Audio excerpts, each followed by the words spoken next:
নমস্কার। মা আসছে, মায়ের আসার আগমনী গান আমরা শুনতে পাচ্ছি। আজ আমি উপস্থিত হয়েছি শিললেন অটলসুর রোড পল্লীবাসী সমিতির দুর্গাপুজোর মণ্ডপে।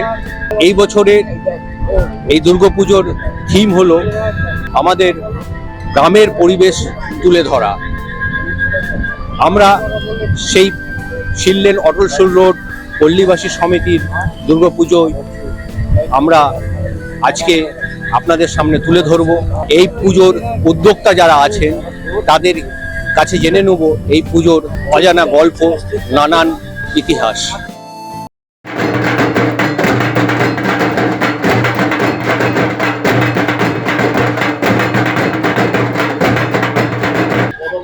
আমরা শিললেন অটলসুর রোড পল্লীবাসী সমিতির দুর্গাপুজোয় আমরা উদ্যোক্তাদের কাছে এসে গেছি।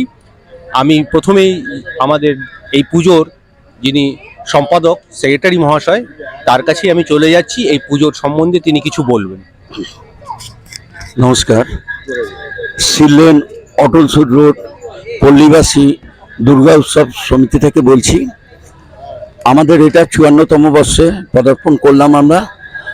আমরা প্রতি বছরে বিভিন্ন রকমের আমরা থিম দিয়ে আমরা পুজো করি। এবারে আমরা থিমটাকে চেঞ্জ করেছি। আমাদের এই পরিবেশটা হচ্ছে গ্রাম বাংলা। গ্রাম বাংলাটা কেন করেছি?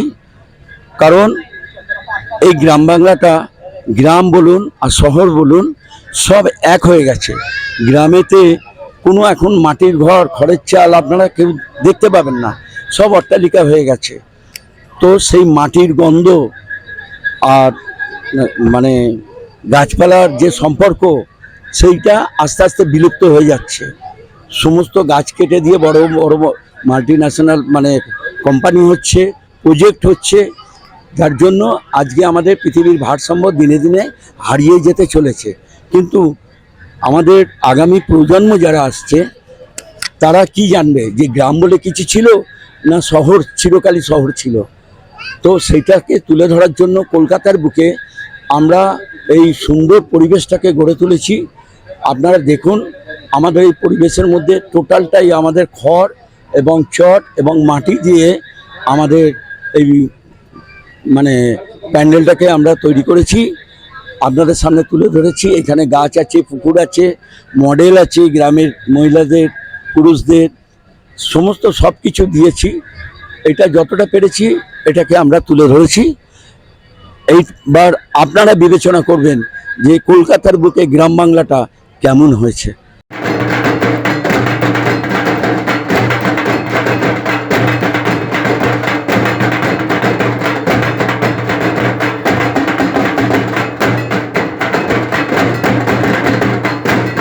ইটকাট পাথরের আড়ালে ইতিহাস ফিসফিস কথা বলে। এই ইতিহাস, গ্রামের ইতিহাস, আমরা এই কলকাতা শহরে বড় বড় বিল্ডিং দেখেছি, তার আড়ালে আমাদের শ্বাস প্রশ্বাস নিতে এখন অসুবিধা হয়। সেখানে আমরা একটা ছোট্ট গ্রাম এখানে এই পুজোর উদ্যোক্তারা উপহার দিয়েছে আমাদের কাছে। আমি সেই আরও কিছু অজানা তথ্য বা গল্প জেনে নেব এখানকার যে কোষাধ্যক্ষ মহাশয় আছেন তার কাছে। আমরা যারা শহর কলকাতায় থাকি তাদের মধ্যে অনেকেই রয়েছে যারা গ্রাম বাংলার সম্পর্কে সম্যক ধারণা নেই, বা সেখানকার মানুষের জীবনযাত্রা সম্পর্কে ধারণা তাদের যথাযথ থাকে না। তো এই পরিস্থিতিতে দাঁড়িয়ে কলকাতা শহরের বুকে এক টুকরো গ্রাম বাংলাকে ফিরিয়ে আনা বা তুলে ধরাটাই আমাদের প্রচেষ্টা ছিল, এবং তার জন্য আমরা ধন্যবাদ জানাই প্রত্যেককে। শুধুমাত্র পুজো কমিটির সদস্যরা তো রয়েছে, সেই সঙ্গে সঙ্গে পল্লীবাসী যারা রয়েছে তারা প্রত্যেকে আমাদের বিভিন্ন সময় নানা রকমভাবে সহযোগিতা করেছেন। তাদের সহযোগিতা ছাড়া আমাদের এটা করা সম্ভব ছিল না। কারণ একটা পরিকল্পনা বা যে কোনো একটা প্রজেক্ট করতে গেলে সেটা সকলে মিলে সম্মিলিত চিন্তাভাবনা, সেগুলোর আদান প্রদানের মাধ্যমেই কিন্তু সম্পন্ন হয়। এটা কোনো একক সিদ্ধান্তে হয় না। এবং এই যে আমাদের পরিকল্পনা বা এই যে ভাবনা চিন্তা, সেটা কিভাবে যথাযথ সময় যথাযথভাবে ফুটিয়ে তোলা যায়, সেটার যে চেষ্টাটা, সেটা আমরা যতটা পেরেছি করার চেষ্টা করেছি, এবং আশা রাখি সেটা আপনাদের সকলের ভালো লাগবে। এবং গ্রাম বাংলার জীবনযাত্রার পাশাপাশি গ্রাম বাংলার বেশ কিছু জিনিস রয়েছে যেগুলো অবলুপ্তির পথে, সেগুলোকেও আমরা ফিরিয়ে আনার একটা চেষ্টা করেছি। এবং সেই জায়গা থেকে দাঁড়িয়ে আমাদের কলকাতাতে যারা আমরা বসবাস করি বা বিভিন্ন শহরে যারা রয়েছি, মেট্রোপলিটন কোনো শহর হোক বা অন্যান্য কোনো শহর, সেখানে এই তুলসী মঞ্চ, ধানের গোলা এগুলো যথাযথভাবে দেখা যায় না। অবশ্যই সেটা কাম্যও নয়, কিন্তু এখন আমাদের মনে হচ্ছে আমরা কোনো একটা গ্রামে পৌঁছে গেছি। সেটা হয়তো কয়েক দিনের জন্য হোক, পুজোর কয়েকদিন, যে শারদীয় উৎসবের এই কটা দিন আমরা হয়তো মনে হচ্ছে আমরা একটা গ্রামে চলে এসেছি, এবং সেটা শুধু আমাদের আনন্দ পাওয়াটাই নয়, আপনাদের সকলকে এই আনন্দ বা বিনোদন দেওয়াটাও আমাদের প্রকল্প, আমাদের প্রচেষ্টা ছিল, এবং আমরা আশা রাখি সেই প্রচেষ্টা আমরা কিছুটা হলেও সফল হতে পেরেছি।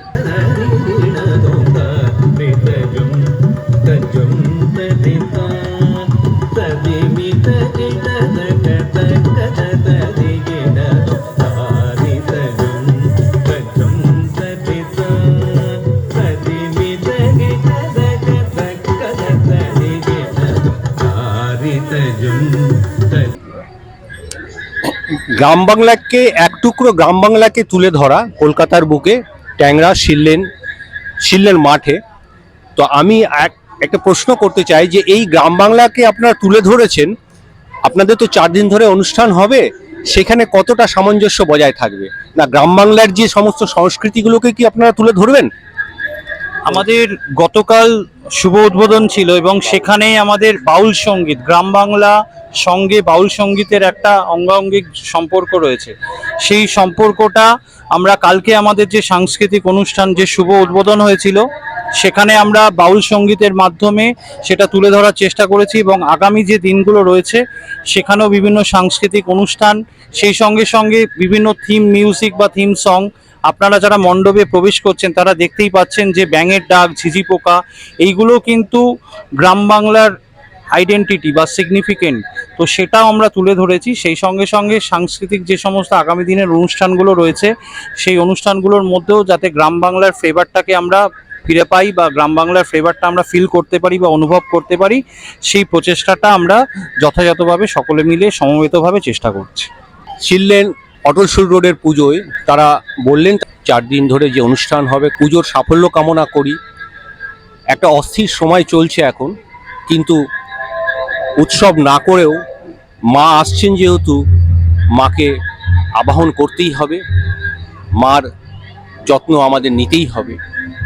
আমি সম্পাদক মহাশয়ের কাছে জানতে চাই যে এই পুজোটা আমরা কতটা উৎসবের মধ্যে কাটাবো বা কতটা মায়ের সেবায় কাটাবো। দেখুন, প্রাকৃতিক দুর্যোগ তো আছেই। আজকে সকালবেলা যেভাবে বৃষ্টি ঝড় আরম্ভ হলো, তাতে আমরা ভাবতে পারিনি যে বিকেলে পরিবেশটা একটু পাল্টে যাবে। কিন্তু আমাদের এই পুজোটা এতটাই চারিদিকে পুজোর প্রভাবটা পড়ে গেছে, গ্রাম বাংলাটা বৃষ্টির মধ্যে সকাল থেকে দর্শনার্থী তারা ভিজে ভিজেও আমাদের এই মণ্ডপে এসে তারা পুজো দেখে যাচ্ছে। এটাই হচ্ছে আমাদের খুব আনন্দের ব্যাপার। আমরা এই জিনিসটা ফুটিয়ে তুলতে পেরেছি বলেই আজকে আমরা এই জায়গাটা পৌঁছেছি। আশা করি এই 4টে দিন আরও আনন্দ উৎসবের মধ্য থেকে আমাদের সমস্ত দর্শনার্থী এবং আমাদের পল্লীর সমস্ত বাসীকে, তাদেরকে আমরা আহ্বান জানিয়েছি। সবাই আসছে, সবাই আমাদের সঙ্গে আছে। আমরা একসঙ্গে যৌথভাবেই সব আনন্দ মেতে উঠছি এই পুজোর এই 5টা দিন। সবশেষে আমি ওনাদের কাছে একটু আবেদন করব, এই পুজোর কটা দিন আমাদের আপনারা কি বার্তা দেবেন, এই পুজো কমিটির পক্ষ থেকে কি বার্তা দেবেন? পুজো কমিটির পক্ষ থেকে এই বার্তাই থাকবে যে আপনারা প্রত্যেকেই উৎসব পালন করুন, সেই সঙ্গে সঙ্গে সবকিছু সামঞ্জস্য রেখে, মানে আপনার যে আনন্দ সেটা কারোর যেন সমস্যার সৃষ্টি না করে, সেইগুলো আপনাদের মাথায় রাখতে হবে। এবং সেই সঙ্গে সঙ্গে কিছু সমাজ সচেতনমূলক বিভিন্ন প্রকল্প সেগুলো গ্রহণ করা, যে পুজোর 4টে দিন আমরা আনন্দ করব, সেই আনন্দে শুধু নিজেরাই সামিল হব তা নয়, বিভিন্ন যখন আমাদের যেরকম মহানবমীর দিন আমাদের ভোগ বিতরণ অনুষ্ঠান আছে, এটা এরকম নয় যে আমরা ভোগ বিতরণ শুধুমাত্র যাদের থেকে আমরা চাঁদা সংগ্রহ করেছি বা যাদের থেকে আমরা ডোনেশন কালেক্ট করেছি শুধু তাদেরকেই আমরা ভোগ দেবো তা নয়, আমরা বিভিন্ন দুস্থ মানুষ তাদের কাছেও যাতে ভোগ তুলে দেওয়া যায়। হয়তো তাতে তাদের সারা জীবনের সমস্যা মিটবে না, কিন্তু একবেলার যে অন্ন সেটা যদি আমরা তাদেরকে তুলে ধরতে পারি, সেটা আমাদের কাছে পরম তৃপ্তির এবং পরম আনন্দের। আমরা হয়তো নবমীর দিনকে আমরা এখানে যারা দুস্থ মানুষ আছেন, আমরা কিছু বস্ত্র প্রদান করব, এই ইচ্ছাটা আমরা রেখেছি। এটা কমিটির তরফ থেকে আমরা এই ইচ্ছাটা পূরণ করব। ধন্যবাদ দাদাদের, ধন্যবাদ এই সিললেন অটলসুল রোডের পুজো কমিটির সমস্ত কর্মীবৃন্দদের। পুজো আপনারা ভালো কাটান। অবশ্যই বৃষ্টি বা ঝড় একটা সম্ভাবনা আছে, সে সমস্ত খেয়াল রেখেই পুজোর আনন্দে মেতে উঠবেন এই আশা রাখি। ভিডিওটি ভালো লাগলে জিরো ব্যালেন্সের সঙ্গে থাকবেন, লাইক শেয়ার এবং সাবস্ক্রাইব করবেন। ভালো থাকবেন, সুস্থ থাকবেন।